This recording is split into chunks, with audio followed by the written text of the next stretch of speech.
Hello students. Last video में हमने पढ़ा था सेल के बारे में कि सेल क्या होता है, उसका ईएमएफ क्या होता है और इंटरनल रेजिस्टेंस क्या होता है। और एक पढ़े थे बैटरी की कॉम्बिनेशन ऑफ सेल को हम लोग क्या कहते हैं, बैटरी कहते हैं। आज हम लोग पढ़ेंगे कॉम्बिनेशन ऑफ सेल में सीरीज कॉम्बिनेशन और पैरेलल कॉम्बिनेशन। सबसे पहले पढ़ते हैं combination of cell. Combination of cells, जिसमें से पहला series combination of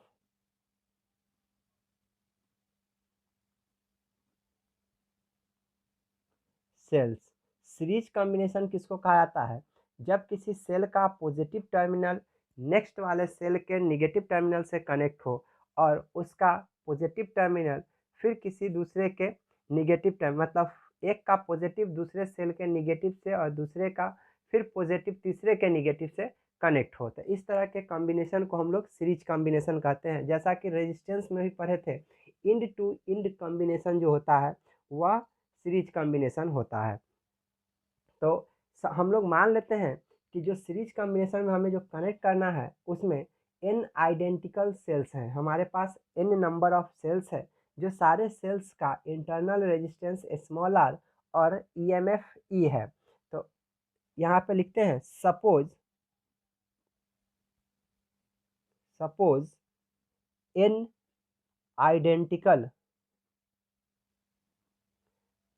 sales each of EMF E, सबका EMF कितना है, E है, and internal resistance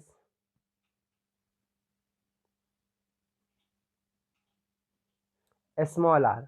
internal resistance जो है वो स्मॉल आर है और ये सब कनेक्ट किया गया है, r connected in series with the external resistance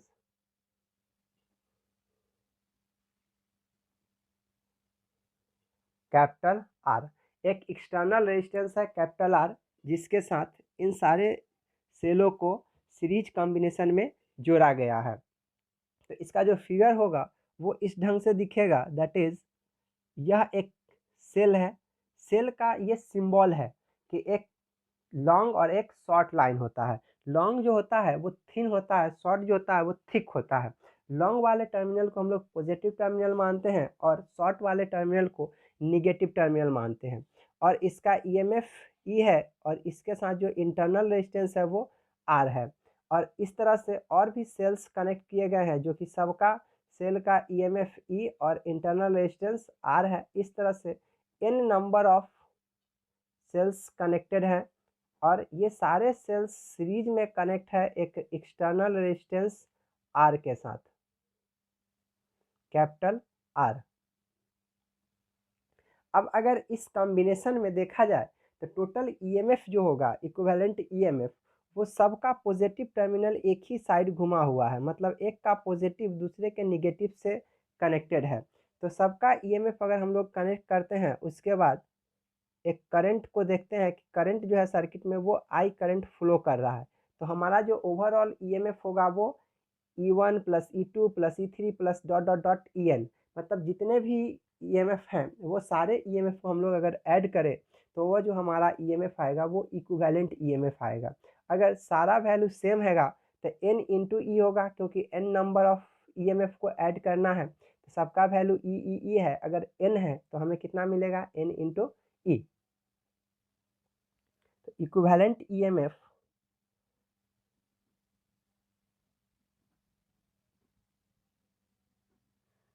यानी कि E equivalent equal to E1 plus E2 plus dot dot dot plus EN, यानी N नंबर है तो N इंटू ई होगा, क्योंकि सबका वैल्यू सेम है।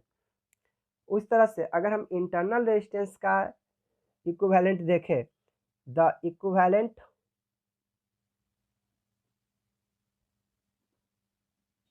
रेजिस्टेंस ऑफ इंटरनल रेजिस्टेंसेज, उसका जो आर इक्विवेलेंट होगा वो होगा R1 plus R2 plus dot dot dot Rn। इस तरह से n नंबर ऑफ रेजिस्टेंस को सीरीज में कनेक्ट किया गया है, तो इसका जो ओवरऑल रेजिस्टेंस आएगा वो आएगा n इंटू आर, क्योंकि सबका रेजिस्टेंस जो है वो R है, तो यह इक्विवेलेंट रेजिस्टेंस हो गया। लेकिन ये पूरा अगर equivalent resistance R into n into r है और इसके साथ एक रेजिस्टेंस R जो है कैपिटल R वो सीरीज में है, तो उस दोनों को अगर हम लोग ऐड कर दें तो वो क्या आ जाएगा, टोटल रेजिस्टेंस आ जाएगा किसी भी सर्किट का। तो हमारा जो सर्किट दिया हुआ है उसका टोटल रेजिस्टेंस होगा, total resistance of the circuit equal to R plus n into r. अब ओम के नियम के अनुसार क्या होता है, ओम्स लॉ के अनुसार, कि हमारा जो टोटल करंट होगा वह किसके बराबर होगा, तो टोटल जो ईएमएफ होता है वो अपॉन टोटल जो हमारा रेजिस्टेंस होगा, उस दोनों का जो रेशियो होता है वह टोटल करंट को रिप्रेजेंट करता है। अगर हम यहाँ पे देखें कि from Ohm's law I equal to total EMF यानी कि n into E by total resistance R plus n into small r. ये हमारा टोटल रेजिस्टेंस हो गया, ऊपर हमारा टोटल ईएमएफ हो गया, जिसमें से स्मॉल ई जो है वह एक सेल का ईएमएफ है और स्मॉल आर जो है वह एक सेल का रेजिस्टेंस है, इंटरनल रेजिस्टेंस है। इसमें दो केस ले सकते हैं। केस फर्स्ट ये ले सकते हैं कि इफ़ कैपिटल आर जो है वो काफ़ी छोटा है, अगर हम मान लिया जाए कि जो एक्सटर्नल रेजिस्टेंस कनेक्ट किए थे वह आर से छोटा है या फिर समेशन ऑफ आर, यानी कि जो स्मॉल रेजिस्टेंस है, जो इंटरनल रेजिस्टेंस है उसके इक्विवेलेंट रेजिस्टेंस से छोटा है, तो उस केस में क्या होगा कि आर के वैल्यू को निग्लिजिबल मानेंगे इसके कंपेयर में, तो यहाँ से जो कैपिटल आर है उसका वैल्यू हट जाएगा।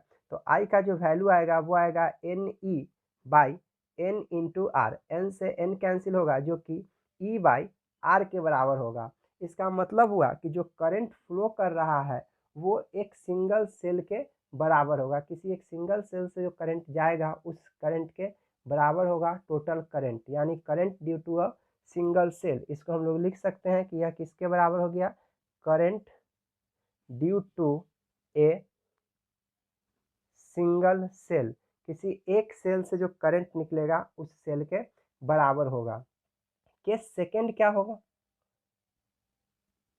केस सेकंड ये है कि if capital R greater then equivalent of internal resistance, जितने भी इंटरनल रेजिस्टेंस है उसका जो इक्विवेलेंट रेजिस्टेंस है उससे काफ़ी बड़ा एक्सटर्नल रेजिस्टेंस है, तो उस केस में क्या होगा कि जो इंटरनल रेजिस्टेंस है वो निग्लिजिबल होगा। तो ऐसे केस में हमारा जो करंट आएगा वो I equal to N E by R होगा, यानी कि किसी एक सिंगल ईएमएफ के कारण जो हमारा करंट फ्लो करेगा उसका n टाइम्स होगा, यानी कि n times the current due to a single cell, एक सेल के कारण जो करंट होगा उसका n गुना हो जाएगा, मतलब वो बढ़ जाएगा करंट। अब हम लोग पढ़ते हैं पैरेलल कॉम्बिनेशन। ये तो था सीरीज कॉम्बिनेशन के केस में। अब पैरेलल कॉम्बिनेशन में के केस में क्या होता है कि जितने भी सेल्स होंगे वो सारे सेल्स को अगर हम लोग दो फिक्स पॉइंट के बीच अगर कनेक्ट करते हैं, मतलब सारे सेल्स का पॉजिटिव टर्मिनल किसी एक पॉइंट पे और सारे सेल का नेगेटिव टर्मिनल किसी दूसरे पॉइंट पे कनेक्ट किया जाता है, तो उसको हम लोग क्या बोलते हैं, पैरेलल कॉम्बिनेशन। तो दूसरा है parallel combination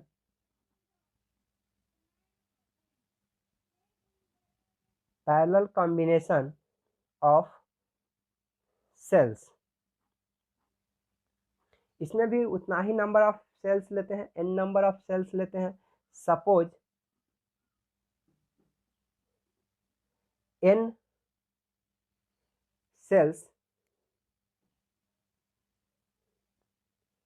each of EMF E, जो EMF होगा वो E होगा, एंड इंटरनल रेजिस्टेंस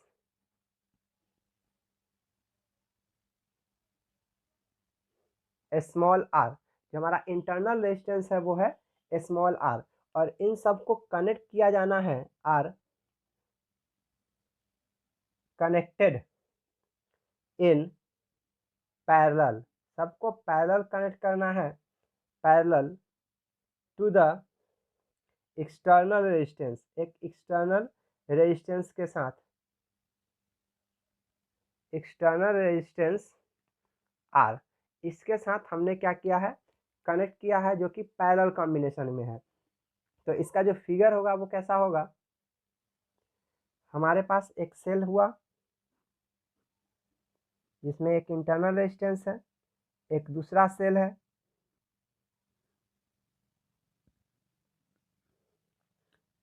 इस तरीके से बहुत सारे सेल का कॉम्बिनेशन हो सकता है, और इसमें टोटल n सेल्स को हमने क्या किया है, कंबाइंड किया है, E R E R E R, मतलब ए और बी के बीच जो सेल्स हैं वो सारे सेल्स पैरेलल कॉम्बिनेशन में है, क्योंकि सबका पॉजिटिव टर्मिनल एक पॉइंट ए पे, सबका निगेटिव टर्मिनल दूसरे पॉइंट बी पे, और ये सारा सेल्स एक एक्सटर्नल रेजिस्टेंस कैपिटल आर के साथ पैरेलल कॉम्बिनेशन में है। तो इससे जो करंट निकलेगा पॉजिटिव टर्मिनल से वो करंट आई निकला, तो इस केस में हमारा करंट कितना होगा और जो टोटल ईएमएफ होगा वो कितना होगा। तो जब पैरेलल कॉम्बिनेशन में हम लोग पढ़ते हैं तो टोटल जो पोटेंशियल डिफरेंस होता है वो एक ही होता है, चाहे हम किसी भी सेल के क्रॉस ले, तो जो हमारा इक्विवेलेंट ईएमएफ होगा वो एक सिंगल ईएमएफ के बराबर होगा, किसी एक सेल के ईएमएफ के बराबर होगा। तो इस केस में हम लोग बोल सकते हैं कि the equivalent EMF is equal to the EMF of a single cell, जो किसी एक सिंगल सेल का जो EMF होता है उसके बराबर होता है। लेकिन जो इंटरनल रेजिस्टेंस है वो सारे रेजिस्टेंस आपस में पैरेलल है, तो इंटरनल रेजिस्टेंस का जो इक्विवेलेंट होगा, the equivalent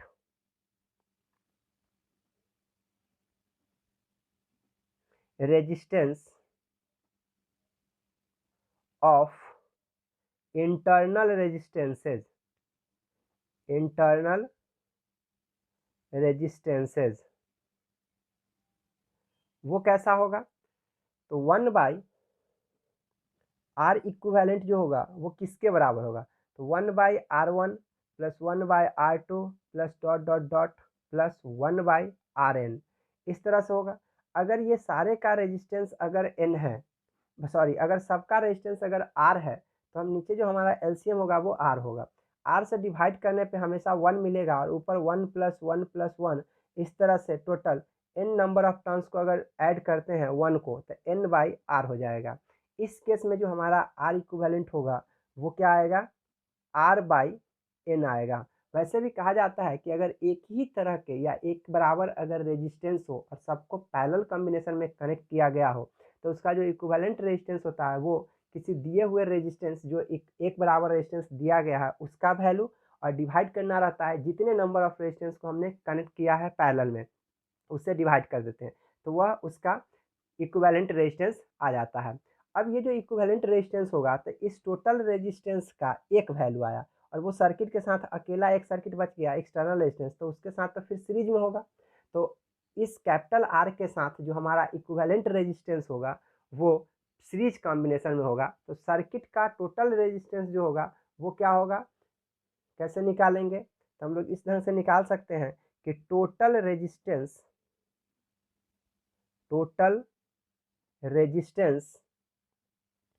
of the circuit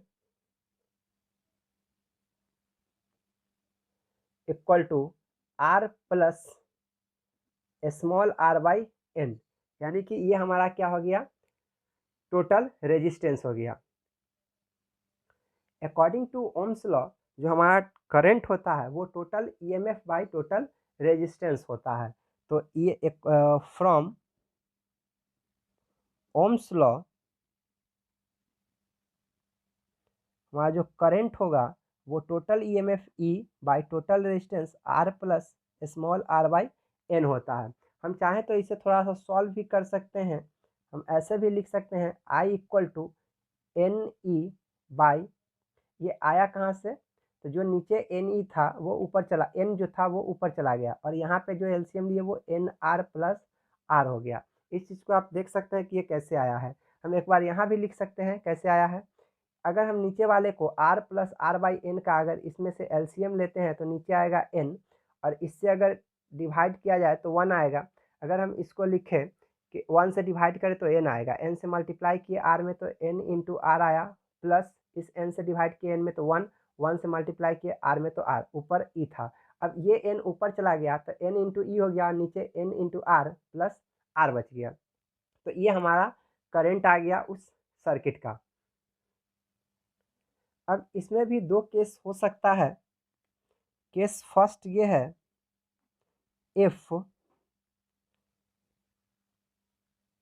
are greater than r, अगर मेरा एक्सटर्नल रेजिस्टेंस जो है वो इंटरनल रेजिस्टेंस से कई गुना बड़ा है, तो उस केस में हम लोग इंटरनल रेजिस्टेंस को हटा सकते हैं और लिख सकते हैं I equal to N E by N into are, N से एन कैंसिल हो गया यानी ई बाई आर हो गया। यह क्या रिप्रेजेंट कर रहा है कि इसमें जो करंट है वो एक सिंगल ईएमएफ के द्वारा जो करंट होगा उसके बराबर होगा, यानी कि current due to a single cell द्वारा जो करंट आया है उसके बराबर होगा। केस टू क्या ले सकते हैं, इफ जो आर जो होगा स्मॉल आर वो काफ़ी बड़ा होगा एन इंटू आर से, तो इस केस में क्या हो जाएगा कि हम इसको हटा सकते हैं। तो आई इक्वल टू क्या होगा n E by N into r को अगर ओमिट करते हैं, हटाते हैं यहाँ से, तो सिर्फ स्मॉल आर बच जाएगा। तो इस केस में क्या हो जाएगा कि एन टाइम्स द करेंट